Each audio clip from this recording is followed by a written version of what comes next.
What's up, guys? It's the Final Score, episode 22. A lot to talk about this week. A lot of college basketball. A lot going on in the NFL this week. A lot of guys getting released. We had the combine this past weekend. Some big news out of that. Franchise tags come and gone. Really haven't heard much out of Antonio Brown this week, except I don't have to play football. We'll talk more about it. We'll get more into that drama there. Let's just start off with the top stories. One of the top stories of the day, I'm recording on Tuesday, so tonight, as a matter of fact, it's halftime right now.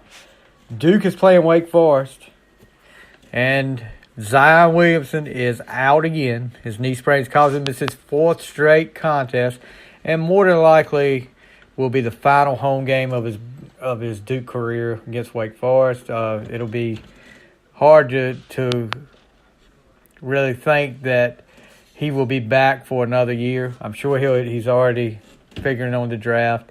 You tell me, do you think this last game against Carolina that's coming up this Saturday, you think he'll play in that? I don't think there's not a doubt in my mind that he will play in that game. Just watching them against Wake Forest, I watched some of the first half. Wake Forest with 11-17 overall, 4-12 in the conference. I don't think. I'm kind of wondering. They're kind of mediocre.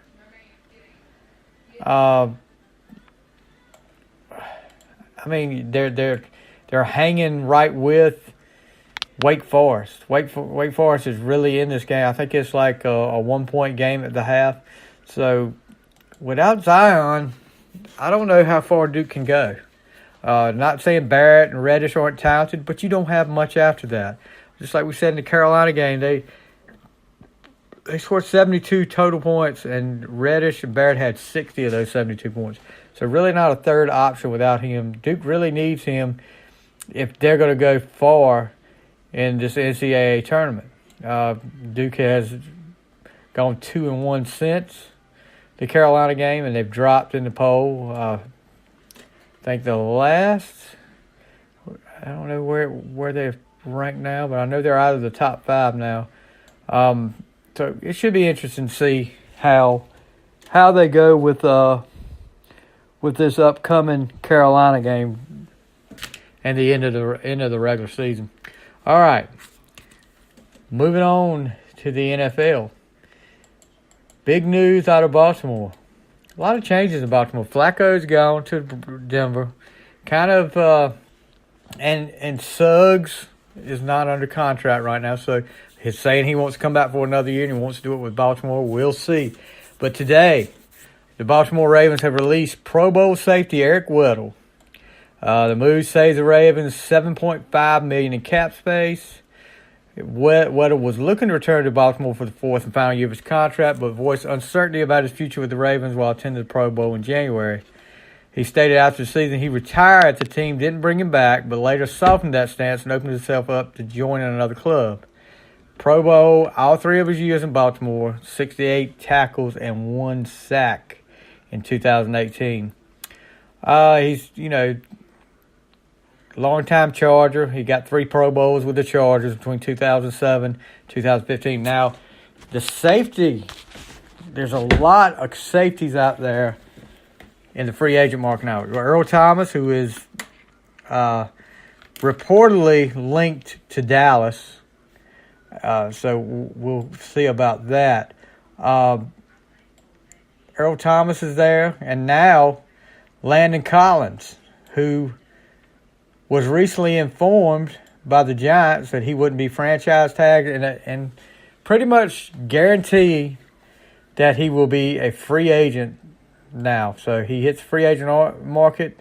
Also, you look out there, Tyrann Mathieu from Arizona's out there. Honey Badger's out there. So there's a lot of guys out there. I mean, safeties are the big thing in free agents right now. That's probably the strongest batch of free agents out there right now. So this has been coming with Landon Collins, though. Now, who would you see these two guys going to? My boys in Pittsburgh would love to have Landon Collins. Another guy that's out there that Baltimore has told they would not franchise. C.J. Mosley, middle linebacker. That's another guy that Pittsburgh should pursue. Good middle linebacker. Has been really good. I've seen him a lot with him playing Pittsburgh twice a year. There's going to be a lot of changes in the NFL come next year. A lot of new faces. Just as we talk about this, there's another kind of shocking thing, but kind of lets you know that just because you were drafted as high as you were, that doesn't mean that for certain, even with a quarterback, that you're guaranteed you're gonna be there the next year in your second year. Josh Rosen, the Arizona Cardinals first round pick at quarterback last year. One time they were talking about the future of our franchise is now on the trading block, which Arizona has the number one pick, which leads you to believe that Kyler Murray is going to be the Cardinals' choice. Now, do they want to kind of keep it quiet for now? Well, I mean, that was my thought, because you don't really go into a draft. I think the NFL kind of wants you to be uncertain about what's going to happen. So now saying that, okay, well, we're gonna put Rosen on the trading block. But here's the thing: is it a swerve? Is he in on it? There's a lot of talk that this could be just a swerve to try to get people to trade up. I know there's a lot of people interested in Kyler Murray. One team in particular, John Gruden has come out and said he is very interested. They have 3 number one draft picks, first round draft picks. So this could be their way of getting to see what the Raiders will offer. I don't know. I mean, do you get rid of Derek Carr? He's had a couple of rough years. He was on his way to an MVP probably before getting hurt a couple years ago. I don't know. I don't know what you would do. What do I say here?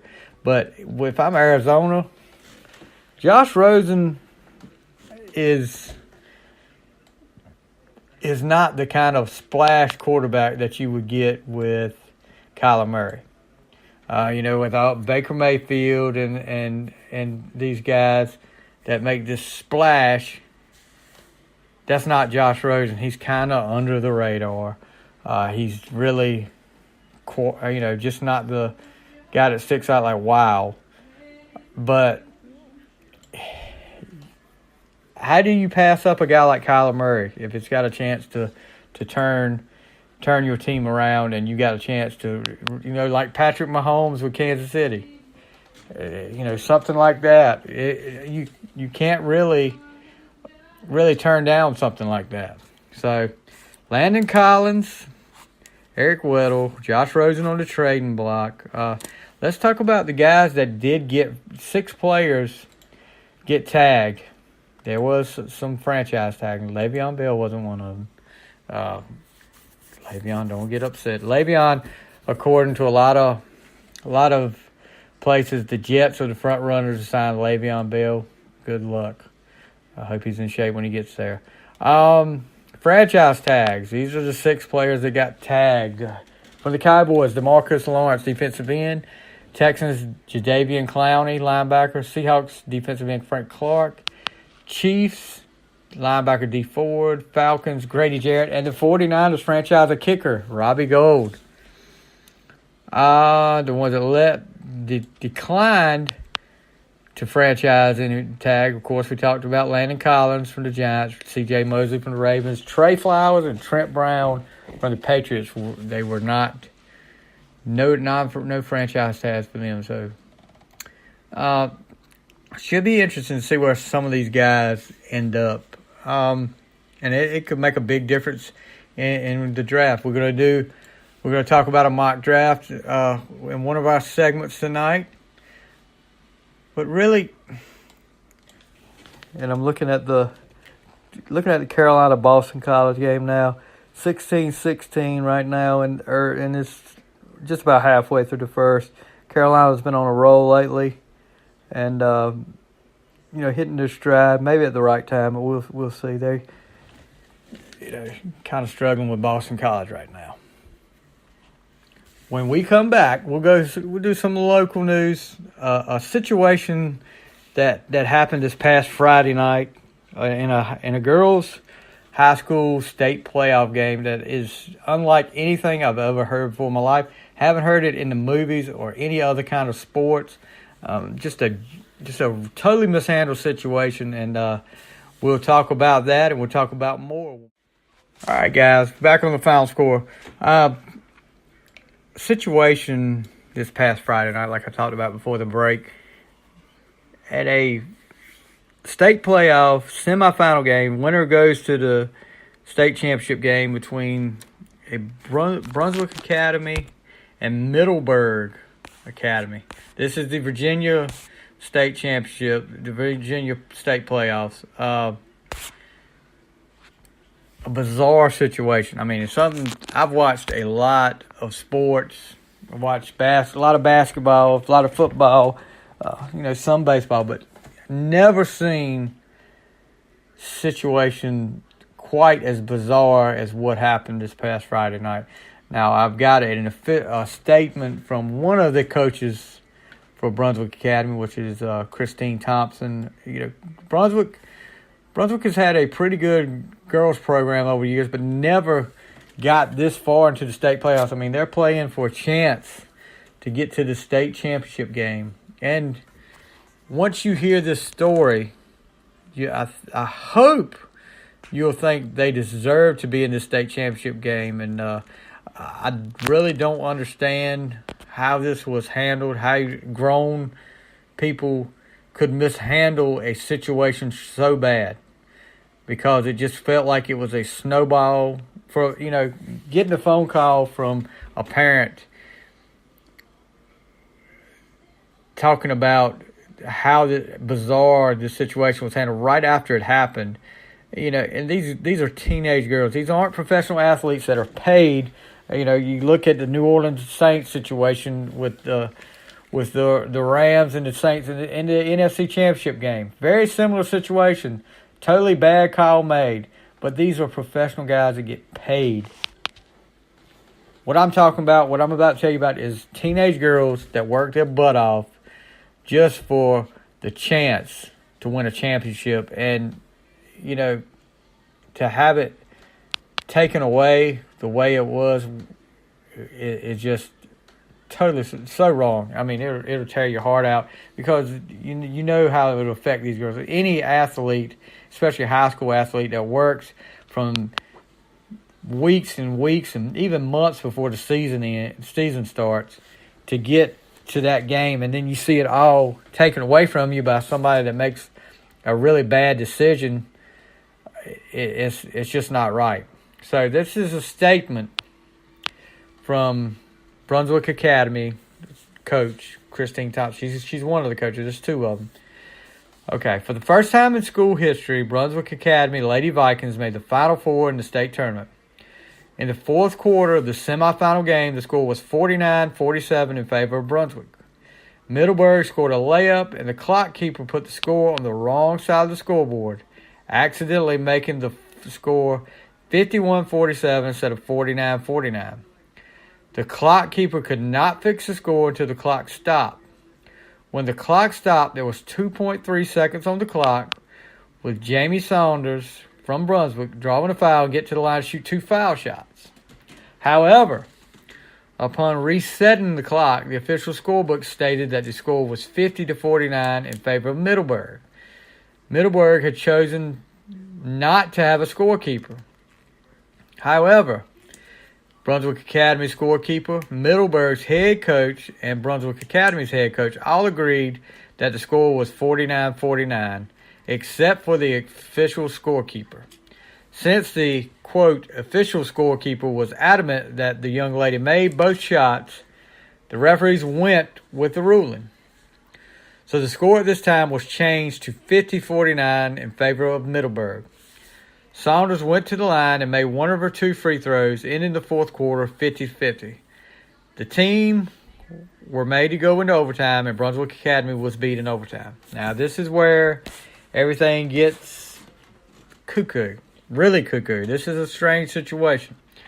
Brunswick Academy protested the game during and immediately after the game was over, and also produced a video of the game to prove that the Middleburg foul shooter missed her first shot and made her second shot.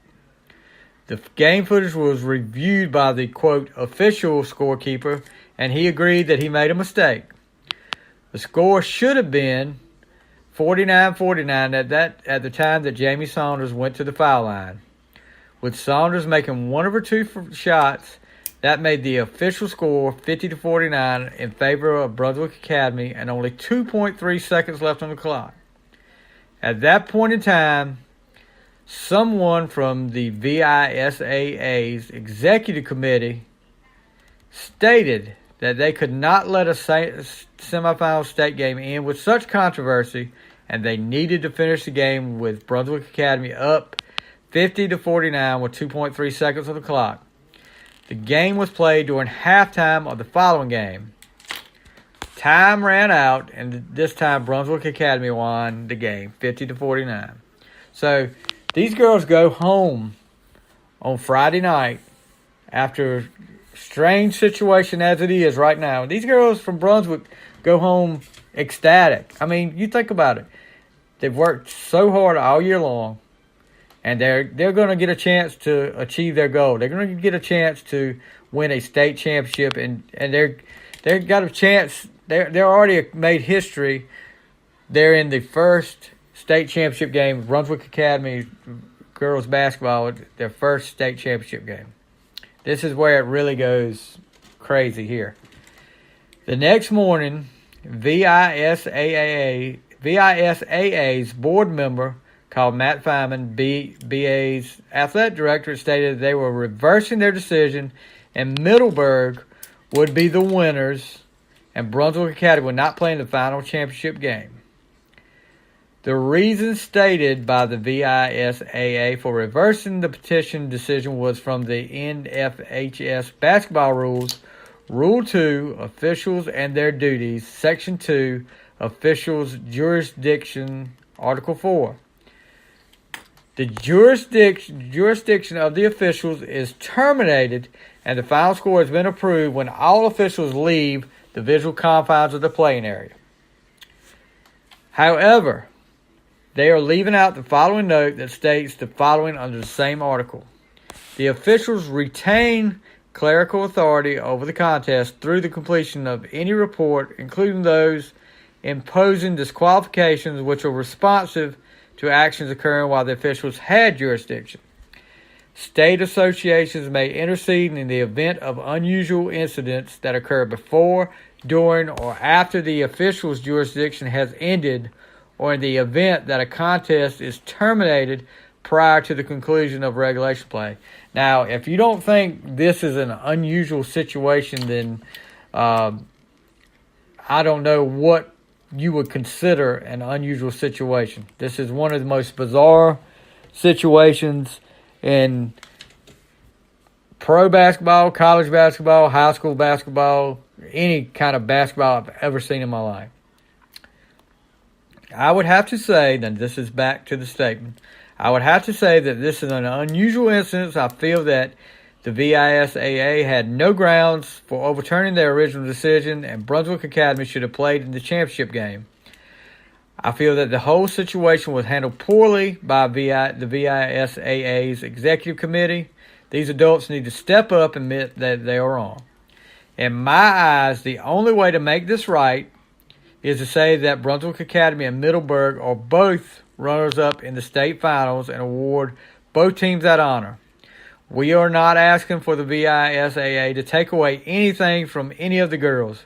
We are just asking for Brunswick Academy's varsity girls to be acknowledged for their victory against Middleburg. Now, you sit there, you listen to statements. Like I said, that was assistant coach for Brunswick Academy, Christine Thompson. You sit there and listen to this, and the key part is the end. We do not want to take anything away from any of these girls. Now, Middleburg rightfully should not have played in that state championship game, but they do not want to take anything away from Middleburg. They are asking for Brunswick to be acknowledged as a state runner-up too. I did reach out to the BISAA for a comment. I asked for a comment on how this situation was handled. And, of course, the message was read and there was no response. Sometimes adults handle situations badly and don't want to admit that they've made a mistake. And that's part of being an adult. Everybody makes mistakes. The official scorekeeper admitted that they made a mistake. All parties involved were in agreement that Brunswick should have been in the lead. How hard was it? How hard would it have been to acknowledge that, to go with that? I mean, where's the integrity? You're supposed to be building these girls up, and then you do something like this. You call on a Saturday morning and tell these girls that, their chance to make history is gone. After they set up, those are memories you'll never forget. High school athletics, you'll never forget that stuff, because it's more like an honor when you get to, and I can't speak firsthand, but I've heard other people say, when you get to college, it becomes more like a job than just playing a game like you did when you were a kid. I mean, which these are still kids, but when you were younger, and you get those memories you have with your teammates. I have memories that I will never forget. I could remember ball games now that I played, and I'm telling my age here, I played almost 30 years ago. I could tell you play by play exactly what happened. That's stuff you don't get back. And this is just a horrible memory for these girls to have to live with for the rest of their life. To see a state chance at a state championship get taken away from them. These girls didn't lose. Brunswick Academy's varsity girls are at least state runner-up. And who knows what would have happened in that state championship game. They may have lost, but when you get to that game, you got a chance. Who would have thought NC State would have beat Houston in 83? Remember one of the quotes? The best chance for NC State to win the national championship is a Houston bus ride. And what happened there? That's all I'm saying. These girls got denied a chance by adults. These kids got denied a chance by adults that couldn't admit they made a mistake. And instead of admitting it, they made more mistakes. BISAA, you should be ashamed of yourself. And you should step up and acknowledge these girls as at least state runner-up. Something should be done. We'll be right back after these messages on the final score.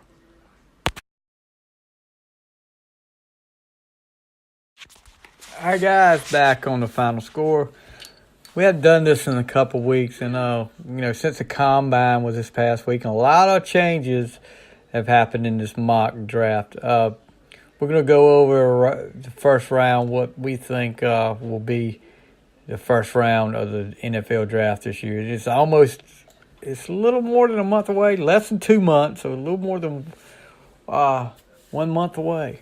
Well, looking forward to it. Hopefully, we'll get to have my buddy Gaddis Hodges, my mentor, I guess what you would call him. We've done the draft together for mock draft together so many years, and hopefully we'll get to do it again this year. All right, let's get right to it.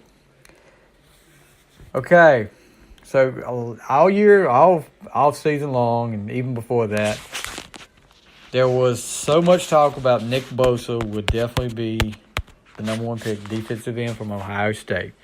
But that's why, and this may change several times. We talked about this guy earlier. This may change several times before now and then, between now and the draft. But Arizona Cardinals, Kyler Murray, quarterback from Oklahoma, the Heisman Trophy winner. Even though their first-round pick last year was Josh Rosen, new coach Cliff Kingsbury, not a proven coach at all. There's talk that we talked about earlier. Josh Rosen's on the trading block. That would, if you're an Arizona Cardinal, any involved in that organization, you've got to be sure when you put this guy on the trading block that you're going to take a quarterback. You've got a plan in place. And, I mean, they're not going to come out and say, well, I honestly don't think this is the swerve. At first I did, but with them putting Rosen on the trading block, I think this is the real deal. I think Kyler Murray will be the first pick with the Arizona Cardinals. Now, it's hard to go back when you put a quarterback, especially one that's been there just a year, or a young guy like this guy. You put him on the trading block. A lot of concerns about Murray before the combine with his size. He measured larger than expected. He was 5'10", 207 pounds, and it's a lot of chance. I don't think Kingsbury, will pass up the chance to get Murray as much as he has been infatuated with him. I think even when he was coaching at Texas Tech against Oklahoma. So Kyler Murray, quarterback of Oklahoma, goes to the Cardinals. Number 2, the 49ers take Quentin Williams, defensive tackle from Alabama.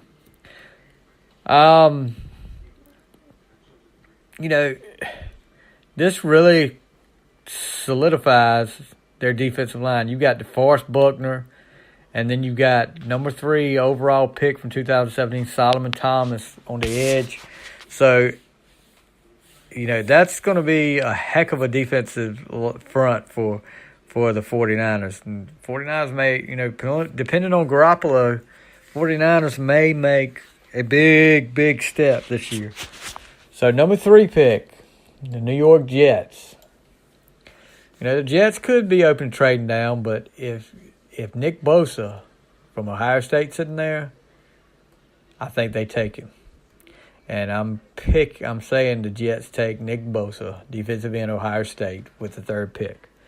Let's go to number 4, the Oakland Raiders. Their first of 3 picks. That is, if they don't make some trades, and if they don't make a trade and pick up another first-round pick or trade away one of these first-round picks, which is very likely one of them will be traded for another player. Oakland Raiders would love to get DK Metcalf here because DK Metcalf was one of the big stars of the combine at wide receiver. But is there a chance that Antonio Brown ends up as a Raider? There's some possibility there. I can't say I'm a big fan of it, but he made his choice, and if he wants to be a Raider, then if they give us the right stuff, we'll take it. So right now, though, I've got him taking Josh Allen, defensive end from Kentucky. Tampa Bay up next. Got Tampa Bay taking. They got new defensive coordinator, Todd Bowles, and they want to go defensive. Put this guy up there with Vita V, Jason Pierre-Paul, and Gerald McCoy if he comes back. Rashawn Gary, defensive lineman, Michigan. So, number 6 pick. All year long, Giants fans, well, not all of them, but a lot of them blamed every bit of that bad year on Eli Manning. Eli didn't do this. Eli didn't do that. And so I think the Giants will take Dwayne Haskins, quarterback from Ohio State. And, if I'm Eli, I want to go somewhere else. I'm sorry, but he's just been disrespected, and I'm not an Eli fan, but I just hate the way they did him all year. Jacksonville, a lot of talk about Jacksonville. As soon as the 13th, I think of March is when the NFL, actual NFL year starts. Jacksonville is supposedly getting Nick Foles as quarterback, as a free agent. So I think they stay away from the quarterback. They go with Cleveland Farrell, defensive end from Clemson. Next up at number 8, the Detroit Lions take Ed Oliver, defensive tackle from Houston. And I mean, the Lions, what can you say? Matt Patricia's probably want to build a defense. He's a defensive mind, but I think they could take about anything right now that they would need this right now. The star of the combine will be taken at number 9. DK Metcalf, wide receiver at Ole Miss. He moves into the top 10, and the Bills, I don't know if he'll last this long. He may move up even higher in the draft by the time it gets here. But DK Metcalf goes to Ole Miss. What about that? Josh Allen, rookie quarterback from last year. Pair him with DK Metcalf. Maybe looking at the future of the offense, the Buffalo Bills right there. Denver Broncos. They got to get a quarterback. They got Flacco in the trade, but he's not the quarterback of the future. Denver takes Drew Lock, quarterback from Missouri. John Elway continues his infatuation with the quarterback carousel in Denver. Cincinnati Bengals. New regime there. You got a new coach. You got pretty much a whole new coaching staff. They'll take Devin White, linebacker from LSU. Green Bay Packers. You think they would want to get some guys around Aaron Rodgers? But there's a lot of defensive line help in this draft. Montez Sweat, outside linebacker from Mississippi State. I think that's where they go with that. Clay Matthews is on the downside of his career, and I think you need to find somebody to take his place. Miami Dolphins take Jawan Taylor, offensive tackle from Florida. A lot of talk about, Tannehill. Tannehill is pretty much out as their quarterback in Miami. A lot of talk this week about they had reached out to Washington Redskins, of all people, about Tannehill. And I'm like, okay. Well, I mean, I don't know why the Redskins would want to go in that direction. I'd rather draft a quarterback than get Tannehill. I'd rather build a quarterback from scratch than take Tannehill. He really hasn't proven what he could do. So, they take Jawan Taylor, offensive tackle, Florida at Miami. Number 14, the Atlanta Falcons. And I'm saying, this is the best name for a cornerback that I've ever seen. Atlanta Falcons take Greedy Williams, cornerback from LSU. Redskins, talked about them when drafting a quarterback. Here we go right here. Daniel Jones, quarterback from Duke. I mean, you build up a guy like this. Redskins need some weapons. Redskins need a star, somebody that intimidates a defense from another team, and I haven't seen that from the Redskins, not at all last year. All right, number 16, Carolina Panthers, trying to get back on track after a fast start that ended up with a very slow end to the year. Lose your quarterback, not knowing if he's going to be back or not this year. There's a possibility he may miss the whole year.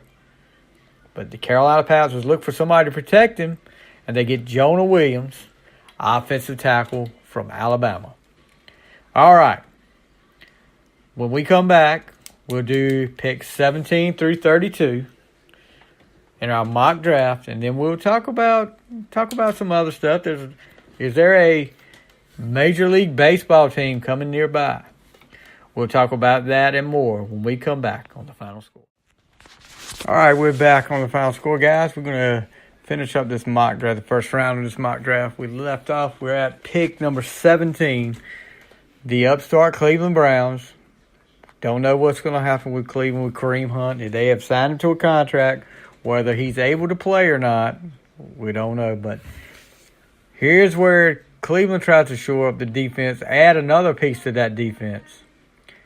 They get Christian Wilkins, defensive tackle from Clemson. Next up at number 18, the Minnesota Vikings. Need to upgrade the offensive line, and they're trying to protect old big money Kirk Cousins, the $84 million man. So they can pick an offensive lineman, offensive tackle, Andre Dillard from Washington State. Up next at number 19, the Tennessee Titans. You know, Tennessee was kind of one of those teams that got on a hot streak at the end, just came up a little bit short, falling to Indianapolis on the final game of the NFL regular season on Sunday Night Football. Without Marcus Mariota that night, they didn't have much of a chance to win that game. So they take a defensive tackle, Jeffrey Simmons, defensive tackle from Mississippi State. And up next at number 20, the Pittsburgh Steelers. We need defense. Obviously, we need wide receiver. We need running back. We need a lot. We always try to get some in defense, and this is where we'll go. Linebacker, Devin Bush, linebacker from Michigan. Good fit with the Steelers. We'll see how that goes. A lot could happen between now and Pittsburgh, between now and draft time. There could be some trades, a big trade coming up. I think probably before the 17th, you could see a big trade in Pittsburgh with Antonio Brown. Seattle Seahawks at 21. You know, they franchise Frank Clark at one of the linebackers, or defensive end, excuse me. So they pick another defensive end to try to put on the other side of it. Brian Burns, defensive end from Florida State. Next up, my second least favorite team in the NFL, the Baltimore Ravens. Ravens recently released Michael Crabtree, so they're looking for some wide receiver help. They'll get it. Marquise Brown, wide receiver from Oklahoma. Houston Texans come in at number 23.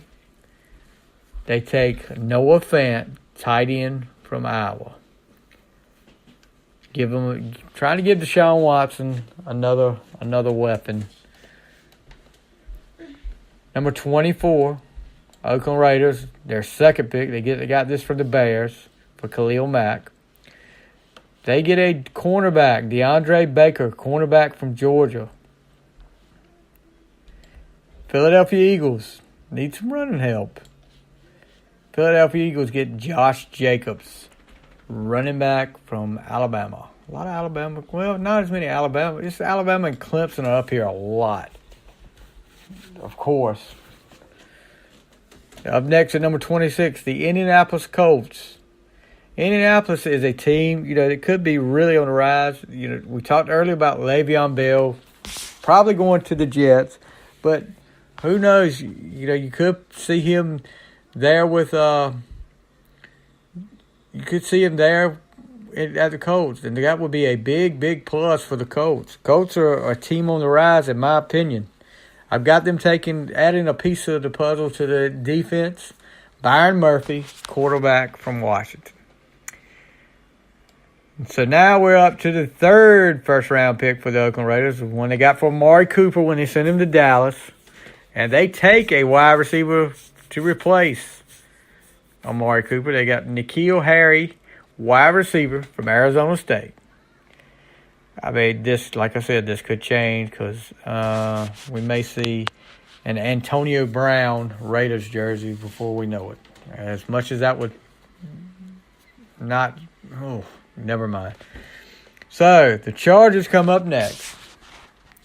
Chargers, I thought last year was going to be their year. The Patriots thought otherwise. Patriots really just dominated the Chargers with the run game. So you need a run stopper. How about a 6'4", 342-pound run stopper? You think about this, 342 pounds and running a 5.05 in the 40-yard dash. So Dexter Lawrence, defensive tackle from Clemson, can put pressure on the quarterback. They could have really used him in that New England game because they just got dominated by that offensive line from the Patriots. Number 29, Kansas City Chiefs. They take an offensive lineman, Garrett Bradbury, center for NC State. Green Bay Packers, with their second pick of the first round they got from the Saints, they take T.J. Hawkinson, tight end from Iowa. Iowa has two tight ends. How many times have we seen? Will we see? That would be interesting to know how many times tight ends from the same team both get picked in the first round. But T.J. Hawkinson, tight end from Iowa. 31, the Los Angeles Rams. Rams have released. Was it Mark Barron? Yep. I think after his 5th year with the Rams, today they released linebacker Mark Barron. He was a team starting inside linebacker since being acquired from Tampa Bay in 2014. Moved to linebacker following his trade to the Rams because he was a safety. So, looking at the Rams taking a safety here.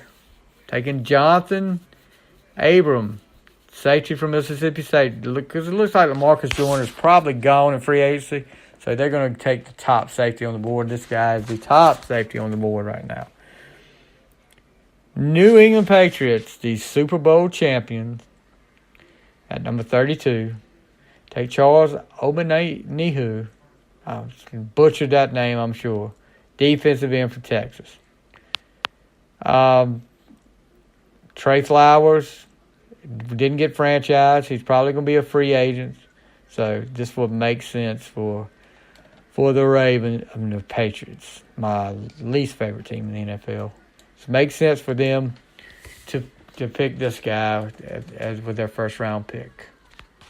You know, one of the things about going to any kind of professional sport events is the prices. Prices of, the tickets are one thing, but when you get there, the prices of concessions, they're outrageous. There's hope, and I hope this is a trendsetter. The Atlanta Falcons, Mercedes-Benz Stadium has announced that they are dropping prices on several of their popular food items by 11%, and this goes for any professional sporting events at Mercedes-Benz Stadium. Just looking at some of the prices now, hot dogs last year were $2. Now they're $1.50. Cheeseburger was $8. Now $7.50. Pretzel bites $5 last year, $4.50 this year. Chips and salsa $3 this year, $2.50 now. And then you got your ice cream waffle cone, $5 last year, now $4.50. I hope this is a step in the right direction because that's one of the most outrageous things. I know they've got to make money, but don't make it where it's not affordable for a family to go see a football game or a baseball game or what have you. Make it where they can afford it. All right, we're going to lead off this last story. A chance that a Major League Baseball team in Raleigh, I'm only an hour and a half away from Raleigh. This may get me back into baseball like I used to do. A new grassroots effort called MLB Raleigh is hoping to score big support and reel Raleigh in as a top contender for a new Major League Baseball team. The campaign tweeted Tuesday that is officially declared the capital city a candidate for a franchise and is urging people to join the effort. But as far as logistics, there's a lot to figure out. Campaign is bouncing around ideas where a baseball stadium could go, and there are even renderings. The most ambitious idea would be replacing Central Prison with a sports venue. I don't know about that. Campaign organizer Lou Pazuki says the proposals are just conversation starters and agrees the Central Prison plan would be the least likely to happen. The amount of passion for baseball in this area, it is huge, but it is hidden, he said. There's a lot of money here. There's a huge TV market. I think it's important for Raleigh to get organized because there's no doubt the numbers say we should be a player in this thing. The Raleigh Tourism Department is not involved in the campaign or has been contacted to join the efforts. The Bring MLB Raleigh to Raleigh grassroots campaign, the local business behind it have no doubt shown the passion that makes us all to call Raleigh home. Visit Raleigh and the Greater Raleigh Sporting Alliance said in a statement to ABC 11. We admire their vision. This area has a deep baseball tradition and vibrant baseball culture spanning decades at all levels, professional, collegiate, amateur, and youth. Adding an MLB team in Raleigh would no doubt be an exciting development, but we cannot comment further, and it is still conceptual at this point. A kickoff party is slated for April 13th at Trophy Brewing and Tap Room from 1 to 4 p.m. Be interesting to see how that goes. Because, before, a lot of people didn't think it was possible that a professional football team could be playing in North Carolina. And you look at the Carolina Panthers, they've been around a while. Charlotte Hornets are back now. So this would be the last piece of the puzzle for North Carolina to have all professional teams. Carolina Hurricanes are right there in Raleigh. I think it could happen, whether it will or not. There's a lot to be seen there. All right, guys, that's going to do it for this week on the Final Score. Join us Sunday night, me and my buddy Lynn Bryant. We'll be talking about a lot of stuff, a lot of college basketball, talk about some of the football stuff going on, some of the moves going on. We'll talk more about the Brunswick Academy varsity girls team. If there's any updates, I will let you know.